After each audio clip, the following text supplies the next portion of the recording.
मत के बाद पहले खलीफा अबू बकर, दूसरे खलीफा उमर और तीसरे खलीफा उस्मान द्वारा कुरान को कलेक्ट करके और उसको जारी किया गया एक किताबी शक्ल में। कुरान के अंदर कुछ आयतें ऐसी हैं जो आतंक को बढ़ावा देती हैं, वायलेंस टीचिंग हम कहें उसको एक तरह से, वो कुरान के अंदर इस तरह की बातें हैं और बहुत अच्छी बातें भी हैं जो इंसानियत के लिए हैं। तो अल्लाह के मैसेज दो तरह के नहीं हो सकते।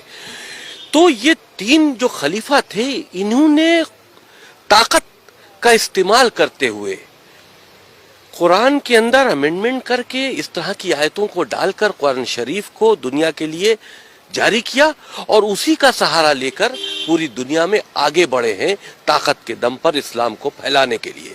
कोई भी धर्म मोहब्बत से फैलाया जा सकता है, ताकत के दम पर नहीं फैलाया जा सकता।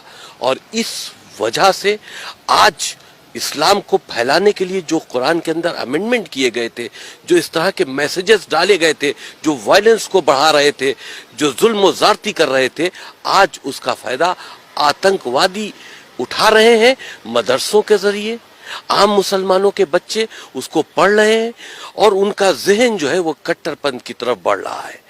तो ये बहुत नुकसानदेह, बहुत सी ऐसी बातें हैं जो हमने अपनी पहल में लिखी हैं, लेकिन क्योंकि अभी हमने PIL दाखिल की है, कोर्ट में पेंडिंग है, वो बातें हम खुलकर नहीं बता सकते। लेकिन हमें उम्मीद है कि ये चीज़ें कोर्ट को इसमें इंटरफेरेंस करना चाहिए। हमारी देश की सुरक्षा से जुड़ा मामला है।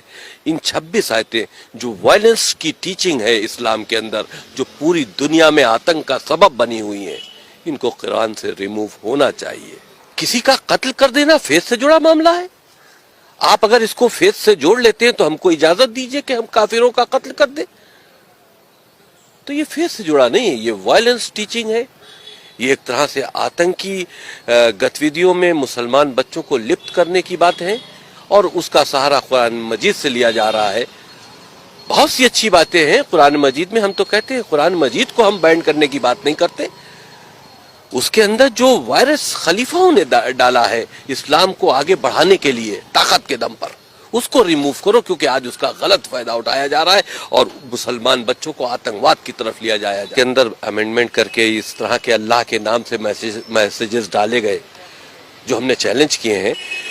उस वक्त तो उनका मकसद यही होगा कि हम इसको अपनी ताकत से जोड़े। अल्लाह के मैसेज के नाम पर जिहाद क्या है?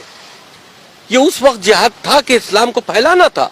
आज वो जिहाद का गलत इस्तेमाल हो रहा है, आतंकवादी जिहाद का इस्तेमाल कर रहे हैं। तो उस वक्त तो इस्लाम का दायरा बढ़ाने के लिए ये काम किया गया था, लेकिन आज इस्लाम उसी से बदनाम हो रहा है।